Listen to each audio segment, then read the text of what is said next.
رمضان رمضان رمضان رمضان رمضان رمضان رمضان يا رمضان رمضان يا رمضان نهر الأجور ومنبع الحسنات شهد الشهور ونعمة الإسلام نهر الأجور ومنبع الحسنات شهد الشهور ونعمة الإسلام. أعوذ بالله من الشيطان الرجيم. بسم الله الرحمن الرحيم. Assalamu alaikum wa rahmatullahi wa barakatuh. À tous mes frères et à toutes mes sœurs, nous vous disons Assalamu alaikum wa rahmatullahi wa barakatuh. Une fois de plus, nous n'avons qu'à remercier Allah subhanahu wa ta'ala, à le glorifier et à lui rendre grâce d'être d'abord des êtres humains, des musulmans, de ceux qui sont, n'est-ce pas, de la descendance d'Adam alayhi salatu wassalam. Tenez-vous bien, nous sommes de la descendance de Adam alayhi salatu wassalam. Nous ne sommes pas des descendants des singes. Qu'Allah donne la compréhension et qu'il nous donne la foi. Grâce à Dieu, encore une fois de plus, mes frères, nous sommes, n'est-ce pas, de la communauté de Rasulullah sallallahu alayhi wa sallam, le seul, le meilleur des messagers, celui qui est venu, n'est-ce pas, pour enlever l'humanité de l'obscurantisme vers la lumière éternelle. Celui qui suit Rasulullah sallallahu alayhi wa sallam aura eu la réussite, aura eu le bonheur. Raison pour laquelle, mes frères et mes sœurs, nous devrons prier pour ceux qui ne sont pas musulmans. Nous n'avons pas jugé quelqu'un, nous n'avons pas accusé quelqu'un, mais nous devrons être miséricorde pour l'humanité, car le prophète sallallahu alayhi wa sallam a été envoyé comme miséricorde pour l'humanité. Et donc sa communauté doit suivre ses pas, car Rasul sallallahu alayhi wa sallam dit ceci: Qul hadhihi sabili ad'u ila Allah. Dis, ceci est ma voix, j'appelle vers Allah. Ala basiratin, avec des preuves. Ana, moi, wa man ittaba'ani, ainsi que tous ceux qui me suivront. Donc tous ceux qui suivent Rasul sallallahu alayhi wa sallam, n'est-ce pas, doivent être miséricorde pour l'humanité. Mes frères, mes sœurs, aujourd'hui, nous avons pour thème l'importance, n'est-ce pas, de ce mois de Ramadan, l'objectif de ce mois de Ramadan, n'est-ce pas, certaines erreurs que nous commettons dans le mois de Ramadan, certains actes que nous posons et que nous pensons que ce sont des actes, n'est-ce pas, qui sont souvent louables, ou bien qui sont des actes qui ne détruiront pas nos gènes, alors que ce sont des actes, n'est-ce pas, qui sont néfastes, négatifs, n'est-ce pas, pour nos jeunes. Pour commencer, mes frères, sachons que ce mois de Ramadan est un mois de bénédiction, de lumière et de réussite spirituelle. Une école dans laquelle un musulman qui rentre avec le cœur sortira, n'est-ce pas, avec tout ce qui est lumière. Et s'il respecte les principes de ce mois et les règles juridiques, n'est-ce pas, données par Dieu, il sortira certainement avec une évolution dans sa qualité, n'est-ce pas, d'homme religieux ou de femme spirituelle. D'abord, Allah subhanahu wa ta'ala, il nous dit ceci, tenez-vous bien, il retient très bien ce verset de la sourate al-Baqarah, la sourate des vaches. Allah, il dit ceci: شهر رمضان الذي أنزل فيه القرآن هدى للناس وبينات من الهدى والفرقان فمن شهد منكم الشهر فليصمه ومن كان مريضا أو على سفر فعدة من أيام أخر يريد الله بكم اليسر ولا يريد بكم العسر ولتكملوا العدة ولتكبروا الله على ما هداكم. Il dit Shahr Ramadan, le mois de Ramadan, dont moi et vous, nous y sommes actuellement, Alladhi unzila fihi al-Qur'an. Donc le mois de Ramadan est le mois dans lequel le Coran a été révélé. Et Allah nous dit ceci: Faman shahida minkum ash-shahr.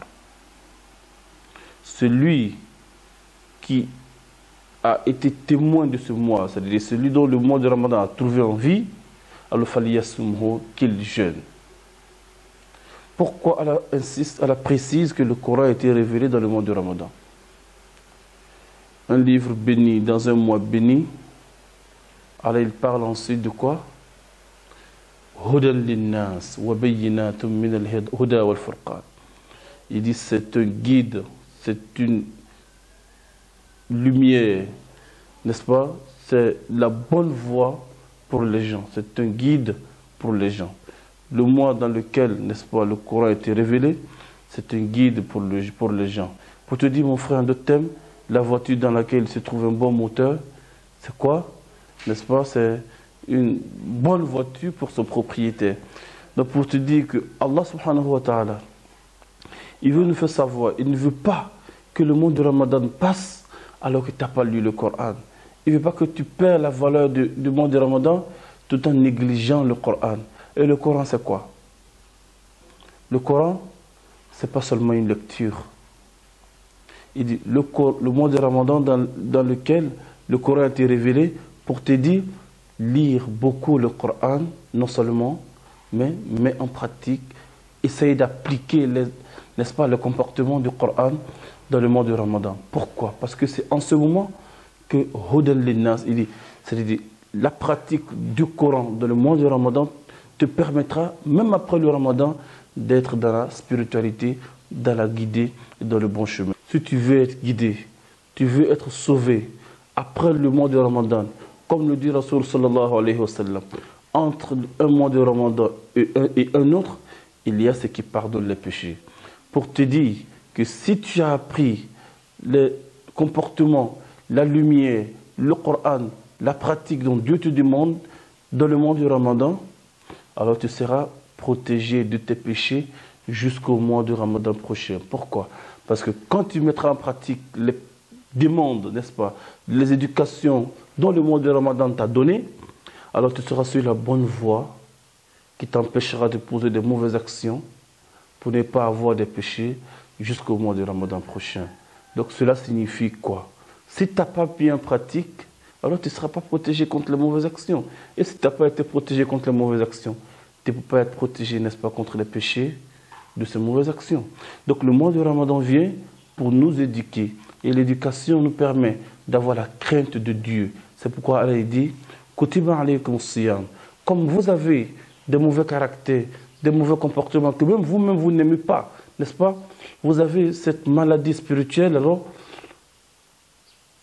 Kutiba alaykum siyam. Pour cette maladie, je vous prescris comme médicament le jeûne.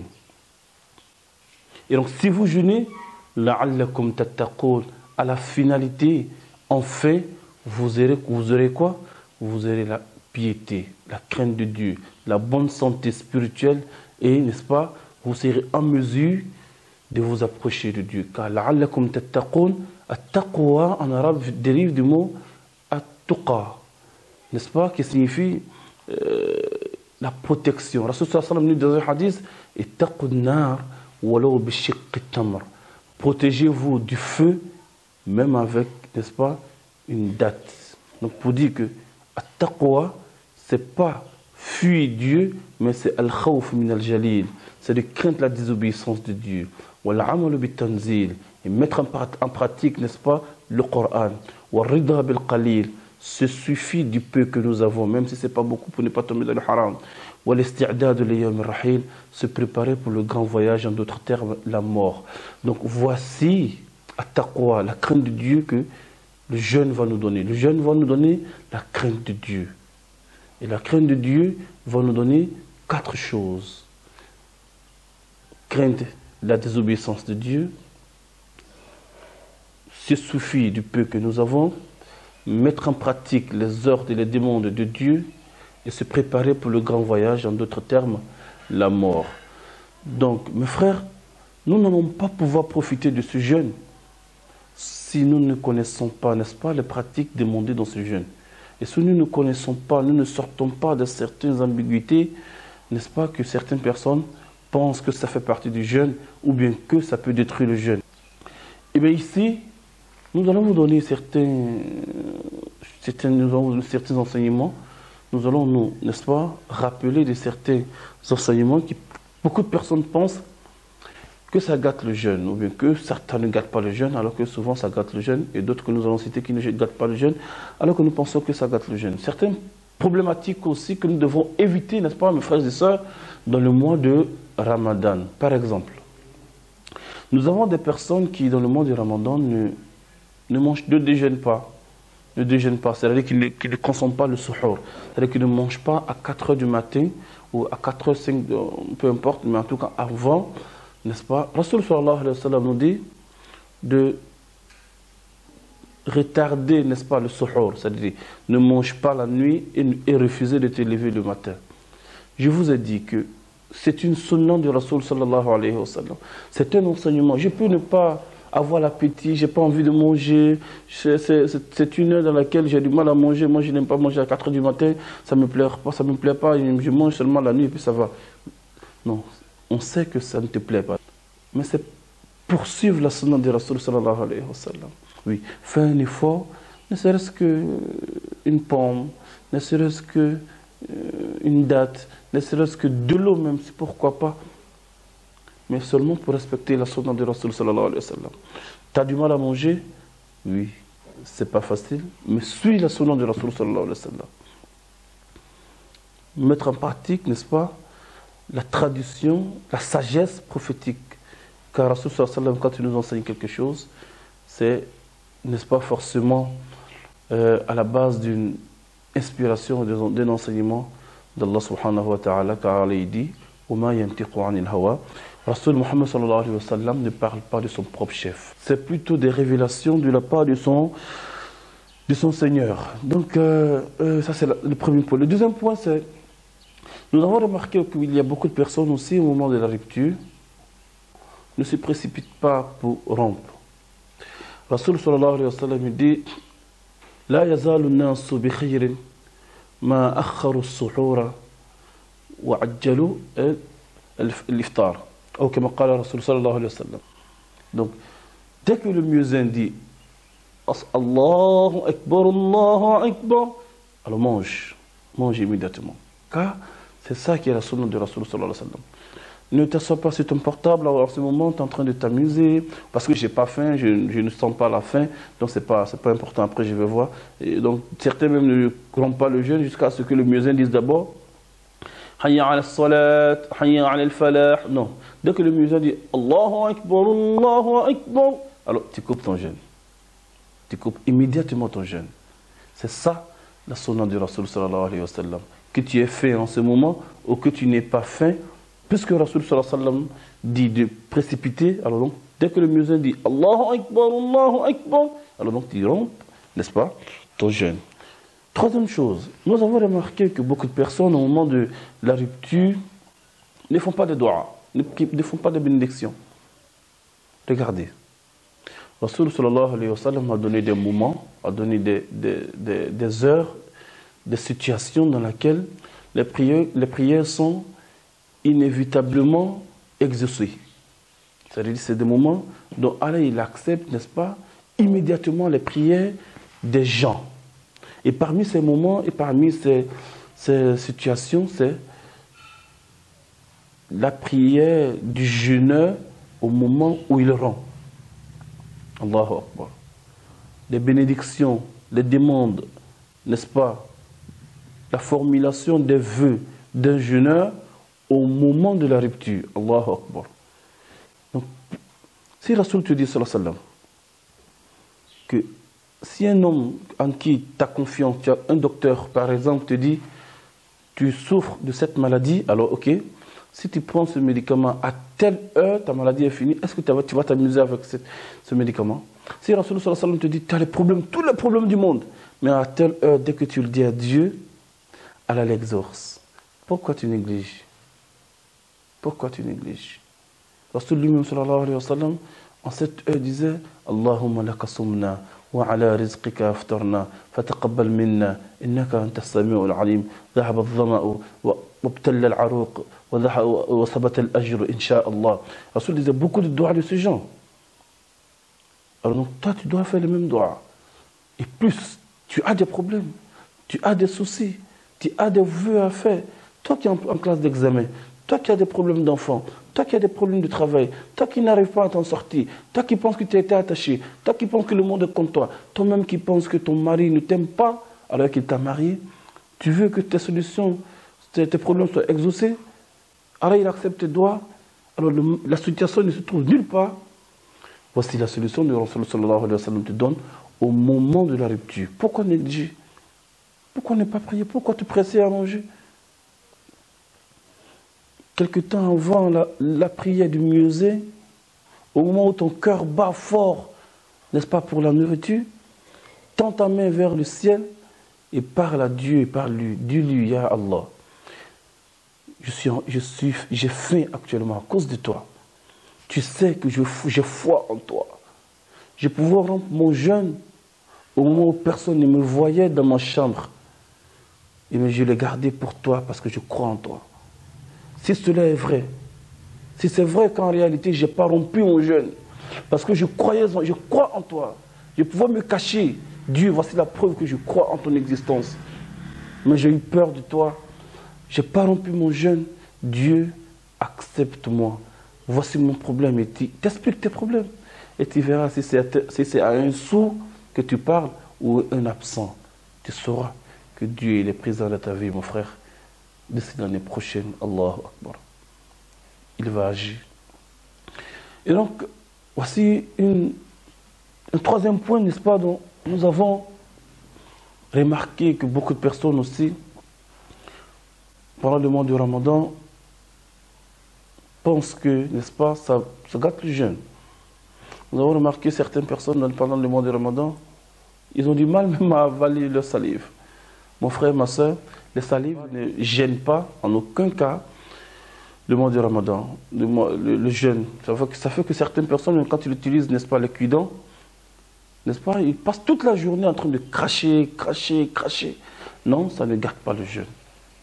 Ça ne gâte pas le jeûne, en condition, n'est-ce pas, que cela ne soit pas provoqué. Et même cela, n'est-ce pas, les savants disent ne pas avaler les caries lorsqu'ils sont réunis sur la langue déjà. Donc, quand c'est réuni en masse sur la langue, il est déconseillé de réavaler, n'est-ce pas, ces salives-là. Sinon, ça ne gâte en rien, n'est-ce pas, le jeûne. Nous avons remarqué aussi, il y a autre aspect, le fait de retarder ou de négliger, n'est-ce pas, la prière de 13h et la prière de 16h, parce que cela, en ce moment, beaucoup de jeunes passent ces heures-là en train de dormir. Mon frère, Allah de Shahr Ramadan, je vous l'ai dit au début, le mois de Ramadan dans lequel le Coran a été révélé, c'est un guide pour les gens. La guidance ne vient pas parce que tu es en train de dormir. Non. La philosophie et la sagesse qui se trouvent quelque part dans le jeûne, c'est cette souffrance-là que le corps subit.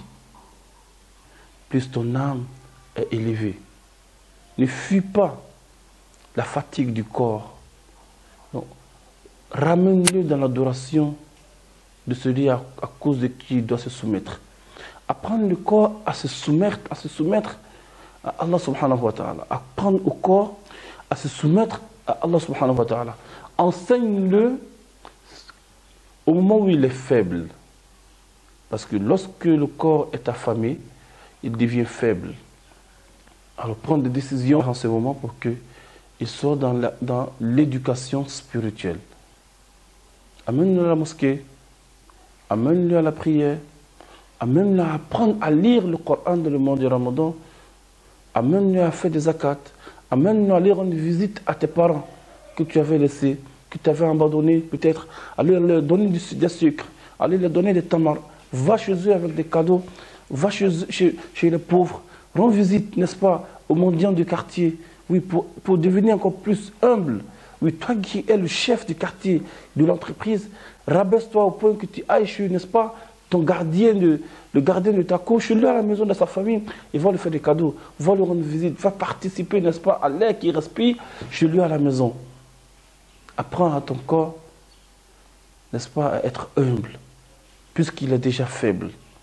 À toi de profiter, parce que plus on est rassasié, plus on est gonflé, n'est-ce pas? Tu le sais, mon frère.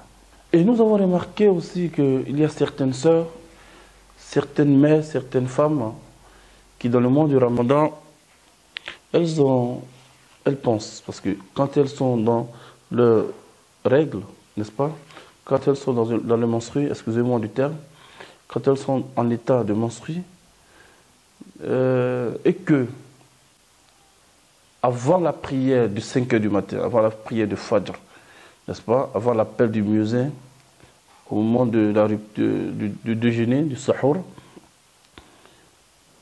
et que leur menstruée s'arrête, c'est-à-dire le sang s'arrête, mais parce qu'elles ne sont pas encore lavées, et que le soleil, la prière de Fajr a été consommée, elle ne gêne pas parce qu'elle se dit que comme je ne me suis pas encore lavé, la prochaine fois, demain je vais jeûner. Donc dès que le sang s'arrête, dès que c'est arrêté, tu as la certitude que le sang est arrêté, que tu sois lavé ou que tu ne sois pas lavé avant la prière de 5 heures, tu dois jeûner obligatoirement. Si la femme est dans son état, tenez-vous bien, écoutez très bien, dans son état, n'est-ce pas, d'impureté, elle ne peut pas prier, et que la prière de 13 heures est arrivée, alors, et que celle-ci ne s'est pas encore lavée, jusqu'à ce que la prière de 17 heures et 16 heures est arrivée, elle prie la prière de 13 heures, elle se lave, elle prie la prière de 13 heures, elle prie la prière de 16 heures. Mieux, si celle-ci n'a pas prié 13 heures, c'est-à-dire la prière de 13 heures, la prière de Zohr, est arrivée jusqu'à 14 h 15 heures, alors qu'elle est en état, n'est-ce pas, d'impureté, et que la prière de 16 heures est arrivée, elle est en état d'impureté, mais elle est rentrée dans l'étape de la pureté avant que le soleil même ne tombe, avant la prière de 18 heures, elle prie 13 heures et elle prie 16 heures. C'est-à-dire elle se lave et elle prie tous les deux. Et même si ça se trouve qu'elle ne s'est pas encore lavée, jusqu'à la prière de 18 heures, jusqu'à ce que la prière de 18 heures passe, elle va se laver, même après la prière de 18 heures, prier la prière de 13 heures, prier la prière de 16 heures, et prier ensuite la prière, n'est-ce pas, de Maghrib. Valable pour la prière de 18 heures, de Maghrib, et la prière de Isha, c'est la prière de 18 heures, et la prière de 20 heures ou de 19 heures pour certains. Si la femme, en état d'impureté, la prière de 18 heures est arrivée, et la prière de 20 heures est passée, et elle est en état d'impureté, c'est-à-dire dans la prière de 18 heures et la prière de 19 heures, jusqu'à 20 heures, 21 heures, tant qu'il n'est pas encore Fajr, tant qu'il n'est pas encore 5 heures du matin, quand elle retrouve sa pureté, elle doit prier en même temps 18 heures, elle doit prier encore 19 heures, parce que l'heure de ces deux prières elle est encore dans la nuit. Donc voici un peu ce que les femmes doivent retenir. Nous avons remarqué que certaines personnes aussi, au moment du petit déjeuner, le matin, à 4 heures, au moment du petit déjeuner pour le sahur, lorsque ils sont en train de manger, ils ne font pas attention au muezzin. Ils ne font pas du tout attention au muezzin. Ils mangent, jusqu'à ce qu'ils soient rassasiés. Il ne faut pas faire comme ça, il ne faut pas agir de la sorte. Il faut avoir l'oreille, n'est-ce pas? Il faut suivre le muezzin. Dès que le muezzin appelle, il faut arrêter de manger. Et certaines personnes même refusent d'arrêter de manger parce que le muezzin de son quartier n'a pas encore appelé, et le muezzin de l'autre mosquée n'a pas encore appelé, alors que lui, il prie dans une mosquée. Ok, supposons que c'est le muezzin du quartier avec lequel vous travailler. Normalement, dès qu'un muezzin dit Allahu Akbar, quel qu'il en soit le muezzin, parce que toi, en ce moment, tu ne sais pas ce qui est arrivé à ton muezzin du quartier. Tu ne sais pas qu'est-ce que le micro de ton quartier a. Tu ne sais pas quel est le problème qui l'a empêché, lui, n'est-ce pas, d'appeler la prière. Mais peu importe, peut-être qu'ils n'ont pas les mêmes heures. Mais dès que tu attends le premier azan, tu dois être en mesure d'arrêter de manger. Quelle qu'il en soit la mosquée dans laquelle on appelle, tant que tu sais que ceux qui les appellent aussi sont des frères musulmans. Peu importe la mosquée dans laquelle l'azan, l'appel de la prière parvient. Mais le problème, c'est pire. Nous avons certains frères et certaines sœurs qui, lorsqu'ils attendent l'azan, ils attendent la prière, même de la mosquée de son imam, de son quartier, il va dire non, l'azan de l'autre mosquée là, ils n'ont pas encore appelé. Ou bien le muezzin du quartier derrière là-bas, là, ils n'ont pas encore appelé. Ou bien non, le quartier de tel quartier, ils n'appellent pas à telle heure. Non, moi je vais attendre telle heure. Non. Travaille avec la communauté de chez toi, avec ta communauté. Travaille avec ta communauté et travaille avec... Dès que tu attends le premier azan, contente-toi et aie la crainte d'Allah. Car si, par erreur, tu continues de manger et que l'heure passe, alors ton jeûne serait annulé, peut-être 100 000 souvent que tu ne te rends compte. Qu'Allah nous donne la compréhension, Inch'Allah.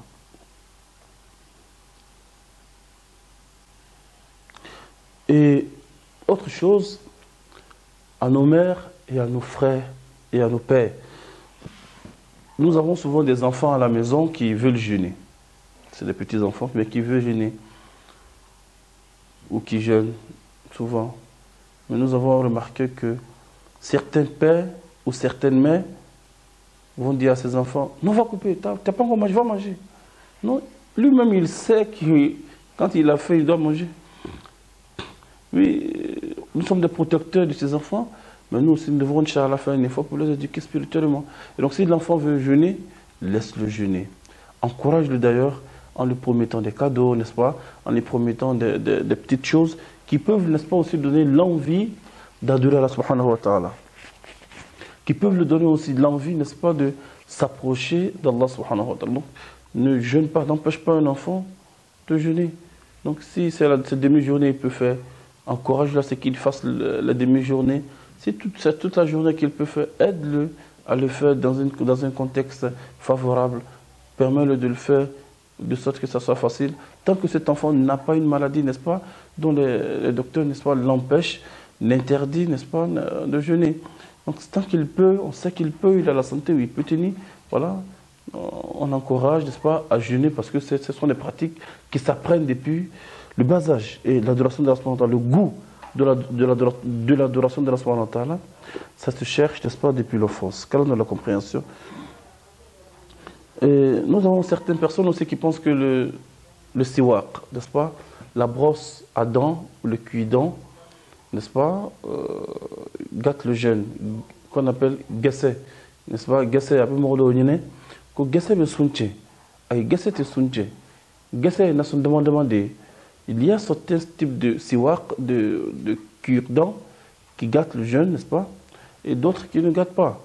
Entre guillemets, nous allons parler en même temps de la brosse. La pâte, c'est déconseillé dans le mois du Ramadan.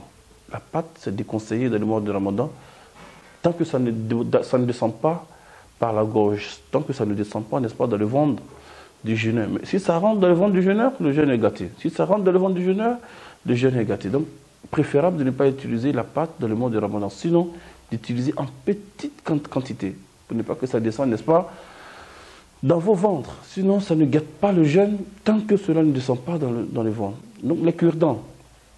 Est-ce que c'est interdit? Non, ce n'est pas interdit d'utiliser les cure-dents tant que c'est respecté. Tant que, n'est-ce pas, les cure-dents, les jus, parce qu'il y a des cure-dents qui sont juteux. Donc, si c'est juteux, le goût, si le jus descend dans le ventre, alors là, ça peut entraver, n'est-ce pas, nos jeûnes.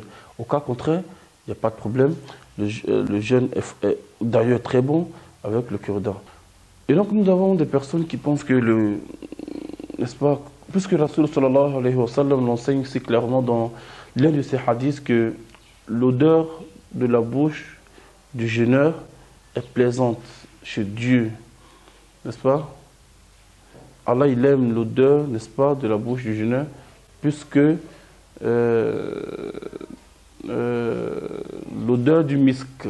Misk, c'est un parfum du paradis. Dieu préfère l'odeur, parce que quand tu ne manges pas, naturellement, la bouche n'a pas une bonne haleine. Donc, Allah, il préfère cette odeur, il aime cette odeur, n'est-ce pas, que l'odeur, n'est-ce pas, du misk, qui est le parfum du paradis. Et donc, c'est là pour certaines personnes, à ne même pas toucher le cure-dent, à ne pas se laver la bouche, parce que Dieu dit, il aime la mauvaise haleine qui dégage de ma bouche. Mon frère, non, c'est pas... Ça ne veut pas dire les mouches qui sont à côté là, de donner des problèmes. Alors non, ce n'est pas ce que ça signifie. Alors, Allah subhanahu wa ta'ala, il aime l'odeur de la bouche du jeûneur. Cela ne veut pas dire que le jeûneur ne doit pas, n'est-ce pas, se donner voilà, de se mettre dans de bonnes conditions, de mettre son haleine dans de bonnes conditions. Et donc, certaines personnes aussi pensent que le parfum, pendant le mois du Ramadan, gâte le jeûne. Non. Le parfum ne gâte pas le jeûne. Qu'est-ce qui gâte le jeûne? Même l'encens. On voit certaines personnes dans la mosquée, quand tu mets l'encens, les ousselans là, en fumée là, ils vont dire, ah non, éteignez, on ne met pas ça dans la mosquée, le mois de Ramadan, allez. Non, non, non.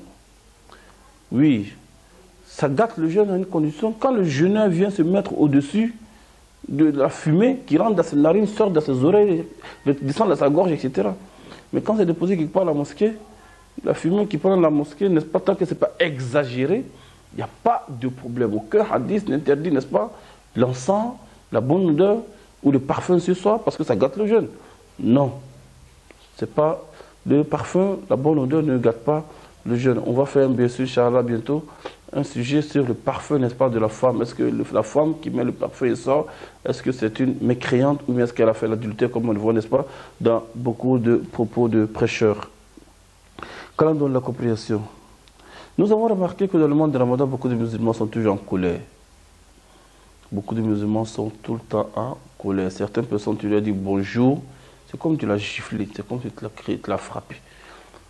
Non, mon frère, le mois du Ramadan n'est pas venu pour être en guerre avec les autres, mais pour être en guerre contre ta passion, contre tes pulsions, contre ta propre personne. Ce qu'on appelle le djihad al-nafs. Rasul sallallahu alayhi wa sallam dit, Laysa shadid bis-sur'a. L'homme fort n'est pas celui qui arrive à faire tomber les autres. Innama shadid. Mais l'homme fort, c'est qui? Man yamliku nafsahu 'inda al-ghadab. C'est celui qui arrive à avaler sa colère, à contenir sa colère au moment dont il est en colère. C'est pas après que la colère est passée que tu vas dire non, bon, c'est fini, pour moi, c'est fini. C'est pour nous enseigner, n'est-ce pas, que ce que Rasul sallallahu alayhi wa sallam et que la sunna et le jeûne nous enseignent, c'est le combat contre nous. Donc le jeûne ne doit pas nous amener à être en combat contre les autres. N'est-ce pas? En ce moment où nous sommes en jeûne, les nerfs sont tendus, voilà, parce que voilà, c'est en ce moment que nous devons l'apprendre à rester, n'est-ce pas, soumis. Bon, n'est-ce pas?